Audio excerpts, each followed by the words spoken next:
हरे कृष्णा। तो हम लोग श्रवण कर रहे थे भगवान के नाम की महिमा। और पिछले कई दिनों से हम लोगों ने भगवान के नाम के विषय में बड़ी सुंदर सुंदर हम लोगों ने मधुर मधुर कथाएं, तत्व और जो सिद्धांत शास्त्रों द्वारा जो वर्णित जो बातें बताई गई हैं वो हम लोगों ने श्रवण की। तो इसी श्रृंखला को हम आगे बढ़ाते हुए आगे प्रारंभ करेंगे कि जो व्यक्ति भगवान का नाम कर रहा है उसको क्या क्या ये कीर्तन से क्या क्या लाभ प्राप्त होने वाले हैं, है ना। सबसे पहले तो बड़े सौभाग्यशाली हैं जो भगवान का नाम करते हैं, है ना। जिन जो व्यक्ति भगवान का नाम जप कर रहा है गुरुमाला पे, ठीक है, गुरुमाला पे, गुरुमाला का मतलब गुरुदेव द्वारा प्रदत्त माला पे जो व्यक्ति हरि नाम कर रहा है वो बड़ा सौभाग्यशाली है ना। इस कलयुग में स्वयं भगवान ने उसे चुना है, क्योंकि भगवान और गुरुदेव में कोई किसी प्रकार का कोई भेद नहीं है। स्वयं भगवान नारद जी को बता रहे हैं, आचार्य माम विजानियात न अमन्यत करचित न मृत बुद्धिया श्वेत सर्वो देवो मय गुरु। है भगवान कह रहे मेरा ही स्वरूप समझो आचार्य को, है ना। इनमें कभी मृत बुद्धि मत करना कि अरे ये तो उसके गुरु है, मेरे गुरु हैं, ये ऐसे गुरु है वैसे गुरु हैं। नहीं भैया, है ना। वो क्या है, वो सर्वदेवमय गुरु, वो गुरुदेव सर्वदेवमय है, यानी हर वस्तु प्रदान करने में सक्षम है ना। इसलिए वो व्यक्ति बड़ा सौभाग्यशाली है इस कलयुग में जिसको गुरु द्वारा प्रदत्त हरिनाम प्राप्त है ना। तो किसी न किसी जन्मों में हमारी कुछ न कुछ सुकृति रही होगी, कुछ ऐसा हमारा रहा होगा, किसी प्रकार का सुकृतिवान पुण्यक्रम, जिसके फलस्वरूप हमें इस जीवन में, इस कलयुग में, धन्य कलयुग में सदगुरु की प्राप्ति हुई और उनके द्वारा हमें हरि नाम प्राप्त हुआ और हम भगवान का नाम कर रहे हैं, है ना। विशेष बात है।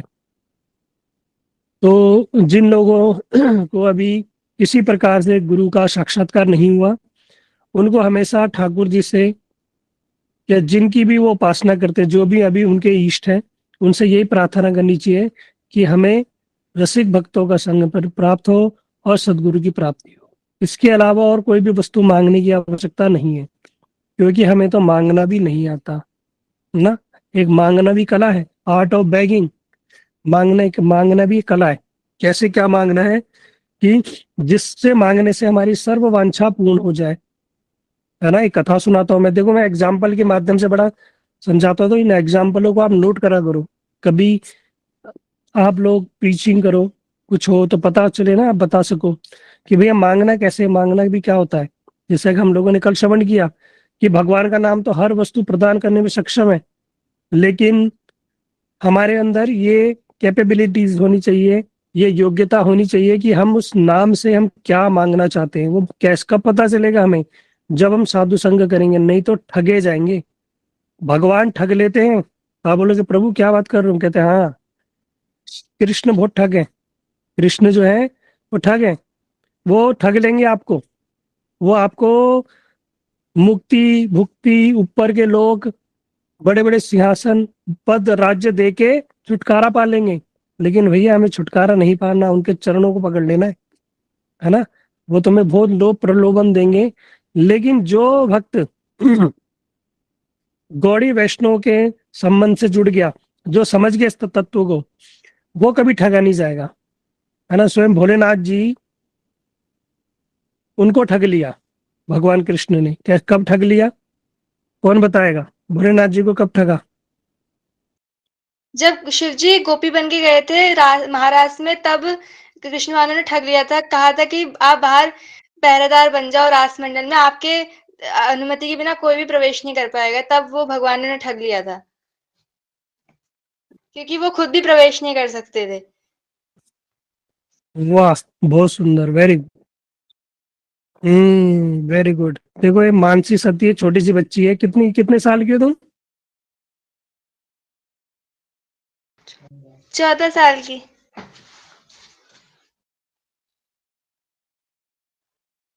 हाँ देखो ये 14 ईयर्स की ये जो लड़की, इसने बताया और बिल्कुल सही बताया कि भोलेनाथ जी को प्रभु ने कब ठगा था। जब स्वयं भोलेनाथ जी की इच्छा हुई कि मैं भी ब्रज में जाके रास मंडल में रास में प्रवेश करूंगा। और गोपी दे धा वो क्या क्या करने गए, वहां जाके रास में भाग लिया, लेकिन भगवान ने उनको पकड़ लिया। है बहुत सुंदर, विस्तृत, बड़ी सुंदर घटना है वो। तो उसको हम कभी श्रवण करेंगे वैष्णव के मुखारविंद से। तो बाद में भगवान ने उनको वर दिया कि मैं तुमसे बड़ा प्रसन्न हूं, और मैं तुम्हें क्या करता हूँ, मैं तुम्हें आशीर्वाद देता हूँ, तुम्हारी कृपा के बिना कोई भी इस रास मंडल में ब्रज में प्रवेश नहीं कर सकता। भोलेनाथ जी बड़े प्रसन्न हुए, उनको ईस्ट कोण में, ईशान कोण में उनको स्थान दिया भोलेनाथ जी को। है ना, बाद में भोलेनाथ जी को बड़ा आभास हुआ कि मतलब मेरे को कहाँ स्थान दिया, रास मंडल के बाहर, कि मैं ही चेकिंग करूंगा भैया कौन अंदर जाएगा कौन अंदर नहीं जाएगा। है ना, तो भोलेनाथ जी ठगे गए। तो हमारे आचार्य कहते हैं कि अगर उनको किसी वैष्णव गुरु से उनका साक्षात्कार हुआ होता, तो उनको बोलते भैया नहीं मैं तो अंदर ही रहूंगा, है, मैं तो अंदर ही रहूंगा। तो वो, लेकिन कृष्ण ने क्या किया, उनको ठग लिया। ठीक इसी प्रकार, है ना, हम लोग, भोलेनाथ जी तो बड़े भोले हैं, है ना, और कृष्ण बड़े चतुर हैं। तो क्या करेंगे, हम लोगों को भी ठग लेंगे। जो हमारा भजन साधन है, नाम जप है इत्यादि के बदले में हमें क्या करेंगे, कुछ वस्तुएं प्रदान कर देंगे, ऊपर के लोक में दे देंगे, है ना, और दीर्घायु प्रदान कर देंगे किसी लोक में, अच्छे घर में, अच्छे कुल में, है, हमें जन्म दे देंगे, ये सब दे देंगे। लेकिन भैया ये सब हमें नहीं चाहिए, है ना। नहीं, जब यात्रा होती है ना, कौन सी यात्रा, अंतिम यात्रा, तो जो लोग ऊपर के लोक में जाते हैं, तो ऊपर 14 भुवन है, 7 नीचे 7 ऊपर, है ना, इंक्लूडेड पृथ्वी को 7 है। तो जब ऊपर के 7 भुवन में जाते हैं, तो हर जगह बड़ा सुंदर ऐश्वर्य है।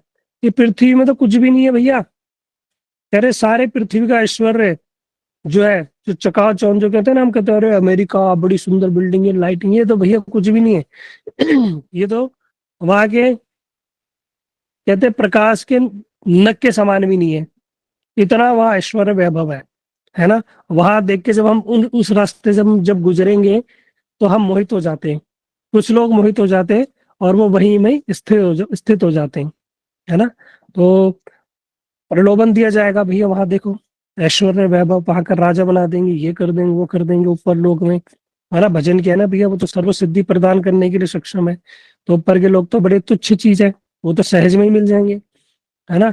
लेकिन भैया जो भक्त होता है, कहता नहीं भैया मैं इसको ग्रहण नहीं करूंगा, है ना, जो मेरा लक्ष्य है मैं उसको ही प्राप्त करूंगा, है ना। इसलिए तो हम लोगों को मांगना भी नहीं आता। तो ये मांगना कब सीखना पड़ेगा, ये कैसे पता चलेगा हमें, जब हमें तत्व ज्ञान प्राप्त होगा, वैष्णव को संग प्राप्त होगा। इसलिए कभी भी अगर भगवान से मांगना हो, तो यही मांगो हमें रसिक भक्तों का संग प्राप्त हो, और हमें सदगुरु की प्राप्ति हो। जिन लोगों को प्राप्ति हो गई है वो सदगुरु की प्राप्ति के लिए मांगेंगे, और जिन लोगों को सदगुरु मिल गए हैं उनको वो रसिक भक्तों का ही संग मांगना, इसके अलावा कुछ मत मांगना, है ना। उनके संग से ही सब कुछ पता चल जाएगा, क्या करना है क्या नहीं, डू एंड डोंट से जो भी है, वो भक्तों के, रसिक भक्तों के संग से ही हमें प्राप्त होगा, है ना। और रसिक भक्त बड़े दुर्लभ है, वो हर किसी को सहज में प्राप्त नहीं होते, है ना। तो कभी हमारे गुरुवर्ग, जैसे जैसे हम गुरुवर्ग है हमारे, ये महाभागवत है, इनका जो थोड़ा बहुत अंश छीटा बीटा हम लोगों पे पड़ा, वही हम थोड़ा थोड़ा आप लोगों को दे रहे हैं। लेकिन वास्तव में जो रस का जो समुद्र है, वो गुरु वैष्णवों के पास ही है ना, वो उनके पास ही है। जो उससे थोड़ा बहुत छीटा हम लोगों पे पड़ा, वही छीटा पीटा हम आप लोगों पर दे रहे हैं। लेकिन वास्तव में भैया उस सागर में डुबकी लगानी है, तो क्या करना पड़ेगा, रसिक भक्तों का ही संग करना पड़ेगा, है ना। वही हमारा उद्धार करेंगे, वही हमारा कल्याण करेंगे, वही हमें बताएंगे भैया इस जगत से निकलने की विधि, कैसे भैया इस जगत से निकला जाए, फिर वापस दोबारा हमें इस संसार में लौटना नहीं पड़ेगा, है ना। इस साइंस को, ये स्पिरिचुअल साइंस को हम लोगों को सीखना पड़ेगा, ठीक है। तो जब हम लगातार भक्तों का संग करेंगे, धीरे धीरे धीरे हमें समझ आएगा, हमारे हृदय के अंदर स्फुरित होगा, और हमें तत्व ज्ञान समझ आएगा कि कैसे क्या करना है, ठीक है। बहुत सारे नए लोगों को लगेगा भैया क्या क्या है, नई नई बातें सुनने को मिलती है, क्या है नहीं।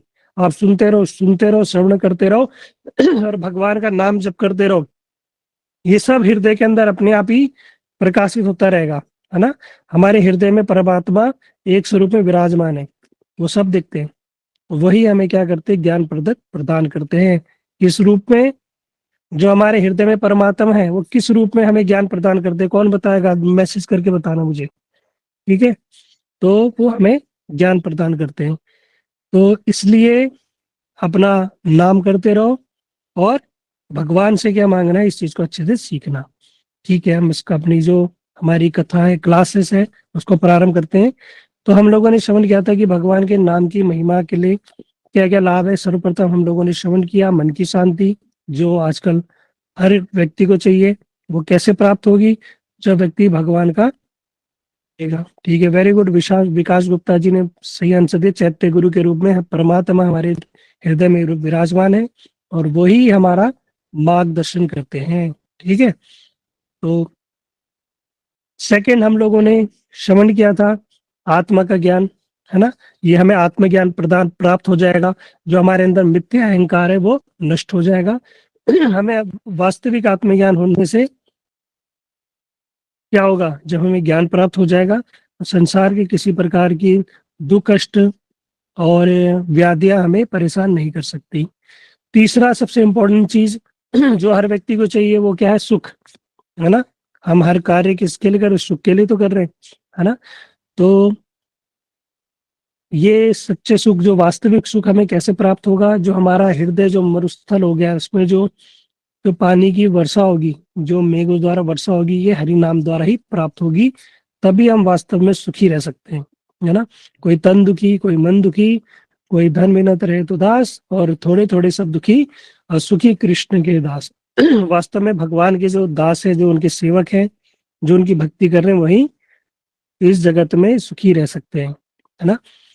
नेक्स्ट, चौथा था कर्मों से मुक्ति, है ना। ये हमारे जो पाप में, पुण्य में कर्म जो है, इनसे हमें मुक्ति मिल जाएगी। बहुत सारे लोग आज देखोगे जीवन जगत में बहुत सारी परेशानी में जूझ रहे हैं। अभी हम एक जगह भागवत कथा करने गए थे, तो वहां पर एक कोई हमें व्यक्ति मिले, कहते हैं मैं नाम क्यों करूं? मैंने कहा भैया क्यों करूं इसके? तो मैंने कहा बहुत रीजन है। कहते हैं मेरी एक बहुत बड़ी परेशानी है, क्या वो खत्म हो जाएगी? मैंने कहा बताओ क्या परेशानी है? कहते हैं मेरे मेरे पास 30-40 लाख रुपए थे। मैंने कहा फिर? कह रहे हो किसी ने हड़प लिए। मैंने कहा अच्छा। तो कहते हैं मैं तब से भगवान को नहीं मानता। तो मैंने कहा भगवान ने आपको बोला था कि 40 लाख रुपए उनको दो? कह रहे नहीं। तो मैंने इसमें भगवान की क्या गलती? मैंने कहा वो तुम्हारे थे ही नहीं, वो तुम्हें कर्मों का हिसाब किताब तुम्हारा था। भगवान ना किसी को लेता है ना किसी को देता है। वो जैसा हमारे प्रारब्ध थे, जो हमारे जितना भाग्य में था वही हमें प्राप्त हुआ, और जिसको जाना था वो चला गया। ठीक है, तो अब पछताने से कुछ नहीं होगा। अभी जो आपके पास है उसमें संतुष्ट रहो। ठीक है, वो आप नहीं भी रखते, वो अगर आप, मैंने कहा ठीक है, वो आपके पास पैसा आपके पास ही रहता, कल को आप चल बसते, आपका एक्सीडेंट हो जाता है या आपका समय पूरा हो जाता, तो भी तो मैंने कहा वो इसी संसार में छूट जाता। तब भी तो आप वहां अपने साथ लेके नहीं जाते ना, कि लेके जाते, कि वहाँ ट्रांसफर करा देते यमलोक में, कोई आपका अकाउंट नंबर वहां जाके आईएफएससी कोड डाल देते, है, यमलोक ट्रांसफर, वहां हो जाता आपका पैसा। कहते नहीं। मैंने कहा भैया आपके पास अभी भी नहीं है, और अंतिम समय में भी नहीं होगा। ठीक है, लेकिन जो है उसमें संतुष्ट रहो, और आगे और प्रयास करो, मेहनत करो। अगर आपके भाग्य में होगा तो आपको मिलेगा। ठीक है, तो इसमें हमेशा क्या करना चाहिए? जितना है उतने में संतुष्ट रहना चाहिए। और ये भगवान का नाम क्या है? मैंने कहा देखो, जो आपने किसी कारणवश, जो आपके भविष्य में ये तो हो गया, लेकिन आने वाले समय में आपकी और किसी प्रकार की विपत्ति आएगी। क्योंकि मैंने कहीं वैष्णव से श्रवण किया था कि जीवन में कम से कम 5 बार बड़ी विपत्ति आती हैं, 5 बार।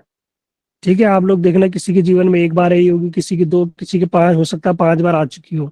बड़ी भयंकर विपत्तियां आती है ना। जब पूरा मन विचलित हो जाता है और आर पार की स्थिति भी आ जाती है, ऐसे 4-5 बार हमारे जीवन में आती है विपत्तियां। ठीक है, तो जितनी आ गई, लेकिन जो आगे आने वाली है उनका समाधान कैसे हो? तो उनका समाधान सिर्फ यह भगवान का नाम ही कर सकता है। इसके अलावा जगत में कोई वस्तु नहीं है, कोई उसका तोड़ नहीं है। ये भगवान का नाम ही आने वाली जो विपत्तियां है उनको क्या कर सकता है, उनको रोक सकता है ना, या उनके प्रभाव को कम कर सकता है। ये भगवान का नाम इतना शक्तिशाली, इसके अलावा कोई रास्ता है ही नहीं।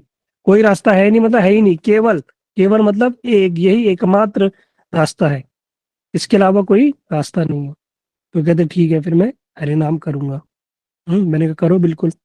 मैंने कहा इसमें आपके हरि नाम करने से मैंने कहा मेरा तो कोई लाभ नहीं, है ना। ऐसा तो नहीं कि आप हरि नाम करोगे तो मेरे अकाउंट में कुछ जा रहा है, आपका पैसा मेरे अकाउंट में जा रहा है ना। जो शास्त्रों में वर्णित बताया गया है, जो साधु संत लोग बता रहे हैं, वैष्णव लोग बता रहे हैं, वही मैंने आपको मार्ग बताया। आप उस पथ में चलोगे तो आपका ही कल्याण होगा। तो वो समझ गए और अभी वो हरि नाम कर रहे हैं। तो वास्तव में हमारे जीवन में भी कभी भी किसी प्रकार का कोई विपत्ति आ सकती है ना। क्यों, किसके, वो किस कारण से मिलेगी, हमारे कर्मों के अनुसार से। इसलिए कर्मों से मुक्त होना अति आवश्यक है। जब तक हमारे कर्म फल शून्य नहीं हो जाएंगे, जीरो, हमारा अकाउंट जब तक जीरो नहीं होगा, तब तक हम भगवत धाम जाने के लिए हमारी योग्यता प्रस्तुत नहीं होगी, है ना। हम अभी नहीं है, योग्य नहीं है भगवत धाम जाने की, क्योंकि अभी हम कर्म बंधन में पड़े हुए हैं। कर्म बंधन को हमें शून्य करना होगा। और ये कैसे होगा, या तो भगवान का नाम करते करते करते, और जब हम करेंगे, और दूसरा भक्ति करते हुए। जब हम कर्मों को भक्ति से जोड़ देंगे तो फिर वो कर्म नहीं रह जाएंगे, फिर वो भक्ति हो जाएगी।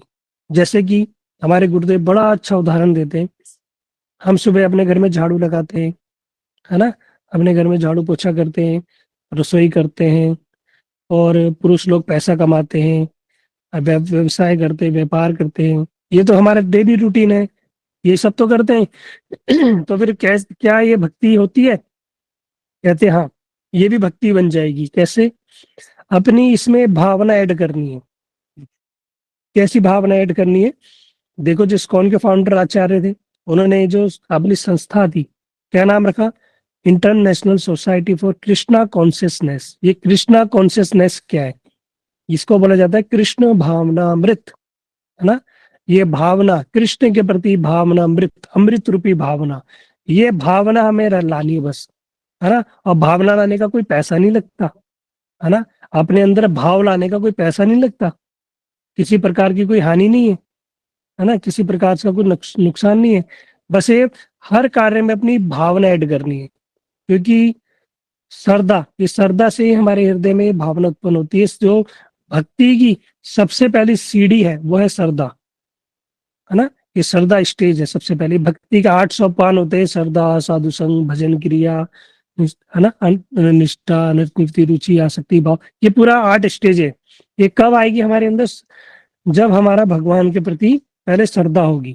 तो श्रद्धा स्टेज हमारी, भगवान के प्रति श्रद्धा बनानी पड़ेगी। और क्या करना पड़ेगा? हर कार्य को भगवान को समर्पण करना पड़ेगा। जैसे कि हम घर में झाड़ू भी लगा रहे, तो क्यों लगा रहे? कि भैया हम ये घर घर नहीं, भगवान का घर है ना। घर में सबसे पहले ठाकुर जी को स्थापित करो।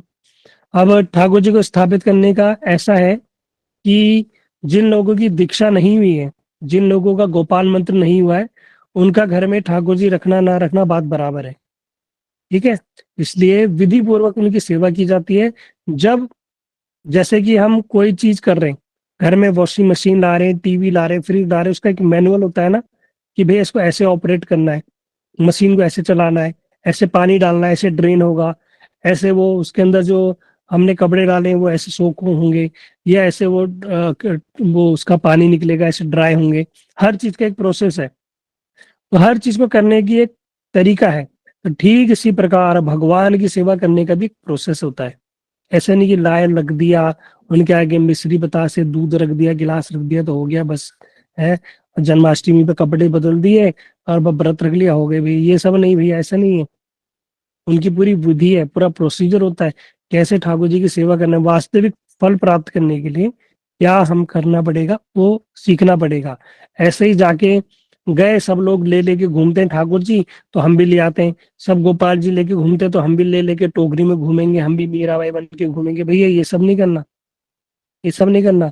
ठाकुर जी को तभी लाना चाहिए जब हमारे ठाकुर जी की सेवा की विधि पता चल जाए, कैसे सेवा करनी है, है, कैसे आरती करनी है, कैसे उसे जगाना है ना, ये हमें पता होना चाहिए। तब जाके ठाकुर जी को लाना चाहिए, और लाने के बाद उनका प्राण प्रतिष्ठा करानी चाहिए, है ना। उनके अंदर प्राणों को संचारित किया जाता है मंत्रों द्वारा। वैष्णव लोग आते हैं, प्राण प्रतिष्ठा करते हैं, तब जाके उन ठाकुर जी की सेवा की जाती है ना। तो फिर वो घर नहीं मंदिर बन जाता है। फिर उस घर में जब मंदिर बन गया, तो उस घर में झाड़ू लगाओगे तो ये सोच के लगाना है कि मेरा घर यह मंदिर है, मैं ठाकुर जी के लिए सिर्फ झाड़ू लगा रही हूँ। हो गई भक्ति। उस भक्ति करते हुए झाड़ू में कीड़े मकोड़े चींटी मरेगी तो आपको कोई दोष नहीं लगेगा, है ना, क्योंकि आप सेवा कर रहे हो।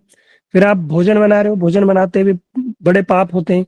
जल में, पानी में, अग्नि, जीव होते हैं जो मरते हैं, है ना। साइंस भी कहता है कि भैया बहुत बैक्टीरिया, बहुत चीजें होती है जो मर जाती हैं, तो उनका पाप लगेगा। आप क्या करें? तो जब हम इस उद्देश्य से बना रहे हैं, ठाकुर जी के लिए भोग बना रहे हैं, तो फिर हमें किसी का पाप हमें स्पर्श नहीं करेगा, है ना। और फिर हम क्या करेंगे? ठाकुर जी को भोग ला के प्रसाद पाएंगे, तो अंदर से भी हम पवित्र हो जाएंगे, है ना। और जो भी घर में कार्य करेंगे, और घर में जो धन कमाने जाएंगे, तो धन कमाने में हमारी बड़ी आसक्ति लगती है, बड़ी मेहनत लगती है। पुरुष लोगों को पता है, जो कमाते हैं उनको पता है कितनी टेंशन लेनी पड़ती है, बड़ा स्ट्रगल है। तो जब उस भावना को हम रख देंगे कि ये ठाकुर जी के लिए हम कर रहे हैं, इससे हम ठाकुर जी के लिए फल सब्जी दूध इत्यादि लेके आएंगे, तो क्या होगा? तुम्हारा धन भी शुद्ध हो जाएगा, उसमें बरकत रहेगी, किसी प्रकार की घर में कोई हानि नहीं होगी, है ना। तो सारा का सारा खेल क्या है? कर वो ही रहे हो, कुछ अलग से तो नहीं कर रहे ना, कुछ अलग से तो नहीं करना पड़ रहा। बस क्या करना है? ठाकुर जी को सेंटर में रख देना है कि जो कर रहे हैं हम ठाकुर जी को निमित्त कर रहे हैं। तो ये हमें क्या करता है? कर्मों से हमें मुक्ति दिलाता है। ये एक बस यही भावना हमारी, इसी को बोला गया कृष्ण भावनामृत, है ना। कृष्णा कॉन्सियसनेस, हमने अपना हमारी भावनाओं को जोड़ दो कृष्ण में, हर कार्य में। रात को सो भी ना, सोना भी भक्ति हो गई। कैसे? कि मैं अभी सो रही हूँ, सुबह जल्दी उठूंगी, नाम जप करूंगी, ठाकुर जी की सेवा करूंगी, है ना, तो वो भी तुम्हारी भक्ति हो गई, है ना। मार्केट जा रहे हो, पहले भी जाते थे अब भी जा रहे हो, मार्केट उद्देश्य से जाओ कि जो मैं सब्जी खरीदूंगी फल खरीदूंगी और ठाकुर जी के लिए बढ़िया बढ़िया खरीदूंगी, ठाकुर जी के उद्देश्य से जाओ, हो गई भक्ति। उसमें रोड पे चलते हुए कोई दोष हो रहा है, किसी के कोई अपराध हो रहा है, पाप हो रहा है, उससे मुक्त हो जाओगे। कोई कर्म फल नहीं बनेगा, ये हो गई भक्ति, है ना। भक्ति करने में किसी प्रकार का भी दोष नहीं लगता। अब कुछ ने बोला था कि प्रभु जी किचन में कॉकरोच है, अब उन्हें मारेंगे पाप लगेगा, बिल्कुल पाप लगेगा, पाप तो पाप है। लेकिन जब आप भक्ति के उद्देश्य से आप देखोगे भैया भाई वो ठाकुर जी की वस्तुओं को हानि पहुंचा रहे हैं, ठाकुर जी के भोग में हानि हो रही है, तो सबसे पहले तो क्या करना पड़ेगा? कॉकरोच वहां होते हैं जहाँ गंदगी होती है, ठीक है। तो सबसे पहले सफाई करनी पड़ेगी, सफाई रखनी पड़ेगी। जब भी आप रोटी बनाओ, आटा फैले ना, उसको साफ करो, घर में अच्छा वस्त्र रखो, उसकी वीकली वीकली कम से कम अच्छे से क्लीन करो, है ना। जहाँ पर कॉकरोच है फिर उसमें जब आप क्या करो? ठाकुर जी से प्रार्थना करके कि भैया मैं आपके उद्देश्य से मैं क्लीन कर रही हूँ या मैं दवाई डाल रही हूँ, है ना। तो आप कॉकरोच पकड़ पकड़ के तो नहीं कर सकते। अब भैया कॉकरोच गंदगी फैलाएंगे, वो गंदगी से अगर वो ठाकुर जी के भोग में जाएगा तो अपराध लगेगा, है ना, इस भावना से। लेकिन पहले तुम्हें प्रयास ये करना पड़ेगा कि आप साफ सफाई रखो, है ना, घर में अच्छे से साफ सफाई रखो, किचन के अंदर। फिर आप जो भी अपना उसके अंदर जो दवाई ववाई डालनी है वो करके, और उसके बाद फिर ऐसा रखना कि किसी प्रकार से वो गंदगी ना हो, किसी प्रकार के कीड़े कॉकरोच ना पनपे, है ना। नहीं तो फिर बार बार कब मारते रहोगे तो फिर तो आपकी गलती है, अगर आप साफ सफाई नहीं रखोगे तो वैसे नहीं आते। और जहाँ से फिर उनका आने का है वहां उनको बंद कर दो, है ना, उसको थोड़ा वहां पे किचन में काम कराओ। आजकल पेस्टिंग आ गई है, ये इसकी वाली प्लास्टिक पेस्टिंग होती है, जो घर में छोटी छोटी दीवारें छोटी छेद वेद होते हैं, उसके अंदर वो प्लास्टिक के जो प्लास्टिक की ट्यूब होती है वो प्लास्टिक को गला के वहां लगा देता है। तो उससे क्या होता है? वहाँ साफ सुथरा रहता है, और कोई गंदगी नहीं होती, और ना कोई वहां पे आता है, ठीक है। तो अपना ये तो दिमाग हमें लगाना पड़ेगा, सबका अपना अपना किचन होता है, सबको पता है भैया मेरा किचन कैसा है, मेरे किचन में कहाँ से क्या गंदगी है, कैसा क्या है। तो अपने किचन को, जो रसोई है, रसोई को राधा रानी की रसोई बोला जाता है ना, जहाँ पे ठाकुर जी के लिए भोग बनता है, अगर बनता है तो, अगर मानते हो तो। नहीं मानते तो भैया वो कब्रिस्तान है, अगर वो उसी में अंडे बन रहे हैं और वहीं मांस बन रहा है, तो फिर वो कब्रिस्तान के समान हो गया फिर तो। ठीक है, तो सबका अपना अपना पता है सबको कि सबकी किचन कैसी है, वो राधा रानी की रसोई है या कब्रिस्तान बना रखा है। कभी कभी ऐसा भी होता है, कुछ भक्त होते हैं घर में लेकिन कुछ अभक्त भी होते हैं, तो दोनों ही चीज होती है। उस कंडीशन में क्या करना चाहिए कि घर में ठाकुर जी से प्रार्थना करनी चाहिए कि इनका कल्याण हो जाए, इनका छूट जाए। उनको प्रसाद खिलाना चाहिए ठाकुर जी को भोग लगा के। और अपने घर में गंगा जल की शीशी रखनी चाहिए। तो मंदिर में जब भी हम रसोई में जाए अपने ऊपर छिड़के, और जहाँ पर भी गैस साफ सुथरा करके उनको छिड़ वहां पर साफ सुथरा करके उनको छिड़क के फिर हम ठाकुर जी के लिए भोग बनाए। ठीक है, बहुत सारी चीजें हैं अपनी, हम बस भावना ऐड होनी चाहिए, सारी की सारी है। तुम्हारी भावना शुद्ध है, भावना के साथ करोगे तो कोई दोष नहीं लगेगा। ठीक है, फिर वो कर्म बंधन नहीं बनेगा, फिर वो क्या हो जाएगा, फिर वो भक्ति हो जाएगी, और भक्ति में फिर कोई दोष ही नहीं है। भक्ति तुम्हारी बढ़ती रहेगी, है ना। इस विधि को सीखना होगा, है ना। जब ये विधि करते रहोगे ना, जब हमारी भावना शुद्ध हो जाएगी, फिर धीरे धीरे हमारी भक्ति प्रारंभ होगी। यही पहली सीढ़ी है ना। ये श्रद्धा जो है, सबसे पहले श्रद्धा भगवान के प्रति, वैष्णव के प्रति श्रद्धा। अभी तो श्रद्धा ही नहीं है आप लोगों के अंदर। अभी कुछ दिन पहले, 2-4 दिन पहले की एक बात बताता हूँ। श्यामानंद प्रभु जी से किसी ने प्रश्न पूछा कि प्रभु जी, संजय प्रभु जी बोल रहे थे पहली रोटी गाय को नहीं खिलानी, पहली रोटी गाय को नहीं देनी, ठाकुर जी को नहीं देनी चाहिए, क्या ये सही है? अब सोचो, मतलब मेरी बातों पे उन्होंने प्रश्न चिन्ह उठा दिया कि संजय प्रभु जो बता रहे पता नहीं सही बता रहे नहीं बता रहे। श्यामानंद प्रभु जी ने कहा, उन्होंने भी यही बोला, नहीं भैया, घर में जब हम ठाकुर जी जब कुछ बने तो सर्वप्रथम ठाकुर जी को भोग लगाना चाहिए, उसके बाद हम जिस मर्जी को दो, है ना। वो कर्म कांड के भौतिक जगत में होता है वो, है ना। वो कर्म कांड के अंदर आता है कि पहली रोटी गाय को दो। उनके लिए जो कुछ नहीं कर रहे, जो भक्ति नहीं कर रहे, उनके लिए भैया कम से कम पहली रोटी गाय के लिए तो दो। ये उनके लिए है ना। जो भक्ति कर रहे हैं उनके लिए नहीं है कि पहली रोटी पहले निकाल के ठाकुर जी की भोग से भी पहले और गाय को दे दो, नहीं। सर्वप्रथम वो ठाकुर जी के लिए ही लगेगी। तो वहां पर मैंने देखा कि मतलब लोगों की श्रद्धा ही नहीं है। अभी श्रद्धा ही नहीं है तो भक्ति तो क्या ही करेंगे। तो सबसे पहली स्टेज है श्रद्धा। श्रद्धा बनेगी वैष्णव में, तब जाके आपकी भक्ति प्रारंभ होगी। श्रद्धा के बाद होगा साधु संग, है ना। तब जाके फिर वास्तव में भक्तों का संग होगा। फिर आपकी भजन क्रिया प्रारंभ होगी, फिर आपका भजन प्रारंभ होगा। अभी हमें लगता है हम भजन कर रहे हैं, नहीं भैया, अभी तो श्रद्धा ही नहीं हुई लोगों की, है। फिर तो वो आगे की स्टेज है।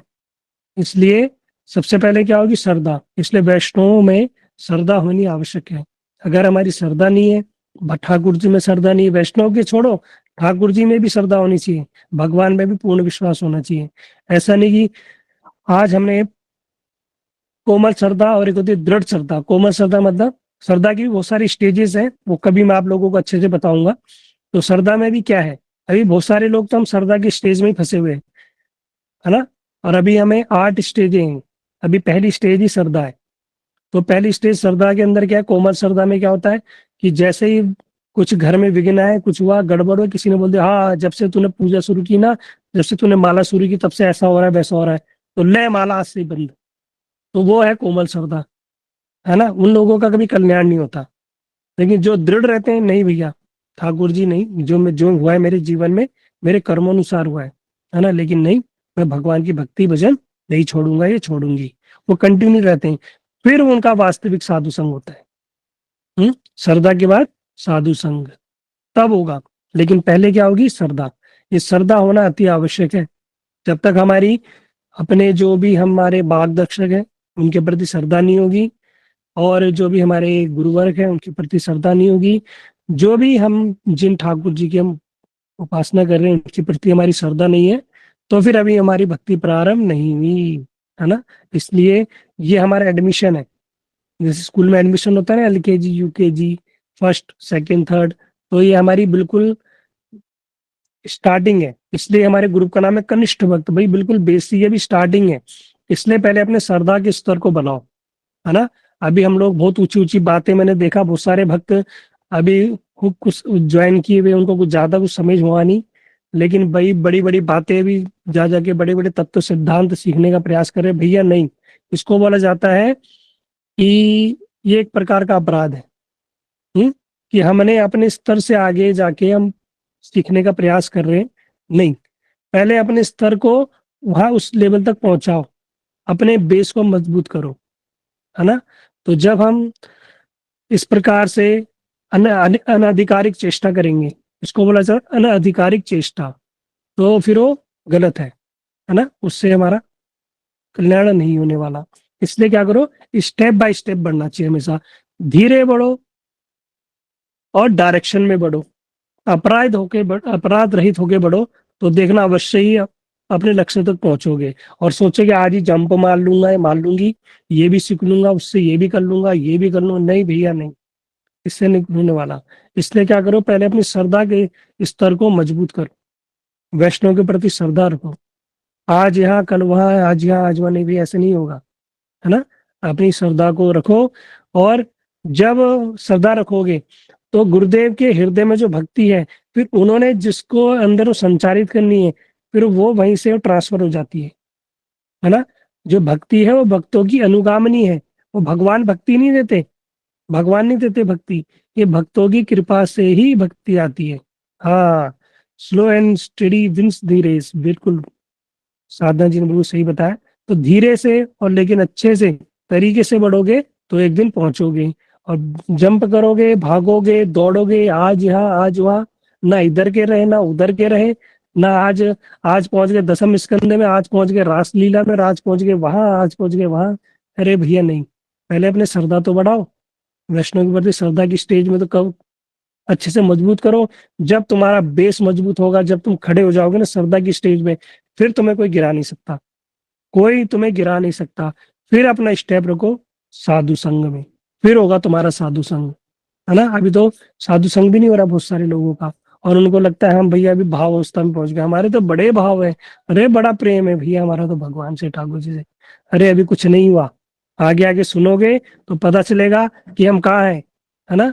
इसलिए अभी हम दिखाएंगे शीशा, शीशा दिखाएंगे, शीशा दिखाने कर देगा, अभी हम पता चलेगा हम कहाँ पर हैं, अभी हमें कहाँ जाना है, और हम कहाँ किस स्थिति में पड़े हुए हैं, है ना। इसलिए इन चीजों को हमें सीखना पड़ेगा।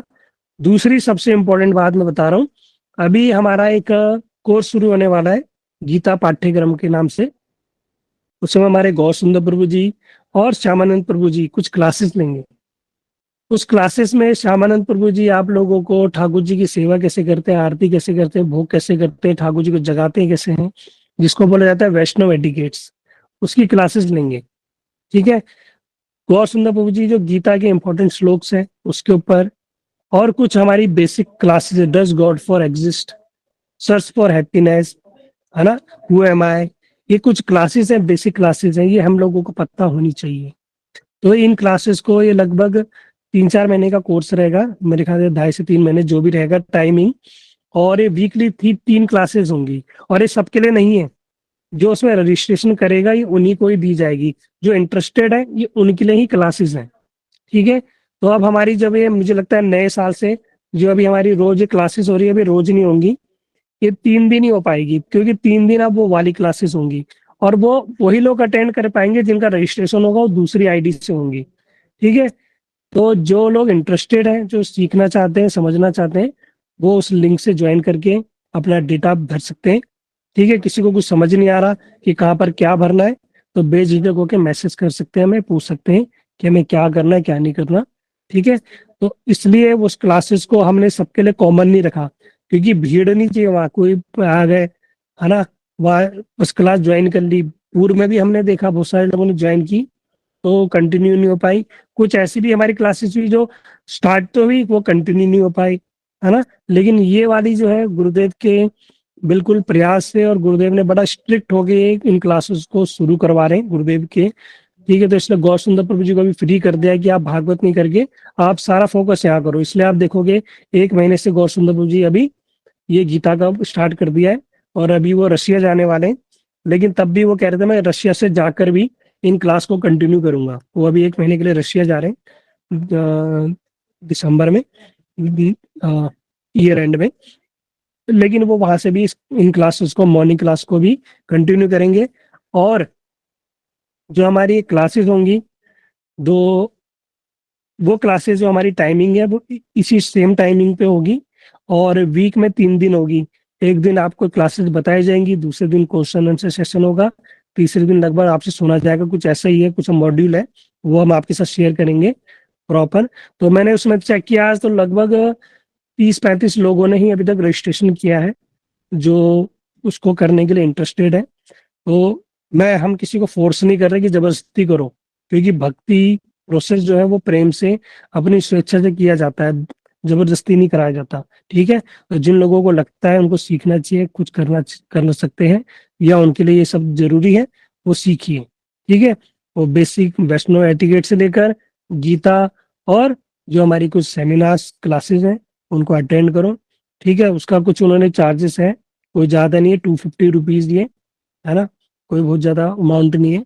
वो इसलिए सिंसेरिटी के लिए कि जो लोग सिंसियर होकर सीखना चाहते हैं वही ज्वाइन करेंगे, जो ऐसे ही मन मर्जी करी आए ना आए, ये उन लोगों के लिए वो नहीं है। उन लोगों के लिए ये वाली क्लासेस चलती रहेंगी, लेकिन अभी पहले तो पूरे हफ्ते चलती थी, अभी 3 दिन ही चलेंगी, क्योंकि 3 दिन अब वो वहाँ चलेंगी। ठीक है, तो उस समय पे उस दिन 3 दिन आप लोगों की छुट्टी रहेगी। तो जो लोग तो ज्वाइन करेंगे वो तो 6 दिन सुनेंगे, लेकिन वो सबके लिए नहीं रहेगा, क्योंकि उसमें फिर बीच में माइक ऑन करना ये वो, है ना। तो जो लिमिटेड लोग हैं उनसे ही वो प्रारंभ करेंगी। तो अभी हो सकता है श्यामानंद प्रभु अभी कुछ दिन से उसको उसका जो इंट्रोडक्शन शुरू कर देंगे 1-2 दिन में। ठीक है, तो आप 1-2 दिन में ही हो सके तो अपना रजिस्ट्रेशन आप लोग उसमें करवा लेना। कुछ लोगों का हमें नहीं पता कैसे करना है, क्या करना है, तो भैया अपने घर में, आपके घर में बच्चे होंगे, कोई तो पढ़ा लिखा होगा, है ना, आप जो जानता होगा कैसे क्या करना है, तो आप उनसे पूछ सकते हैं कि इनको कैसे ज्वाइन करना है, क्या करना है, क्या नहीं करना। ठीक है, अभी प्रभु जी क्लास में क्या क्या सिखाया जाएगा, अभी तो बता तो रहा था मैं इतनी देर से क्या क्या सिखाया जाएगा। उसके अंदर गीता से रिलेटेड है, वैष्णव एटिकेट से, और कुछ सेमिनार क्लासेस है वो सिखाई जाएंगी सुधांशु जी। ठीक है, तो जिन लोगों को लगता है वो ज्वाइन करना। ठीक है, उसका लिंक हमने ग्रुप में डाला हुआ है, हिंदी इंग्लिश दोनों लैंग्वेजेस में, और जो क्लासेस होंगी वो दोनों ही लैंग्वेजेस में होंगी। ठीक है, जो जैसा समझ सकेगा।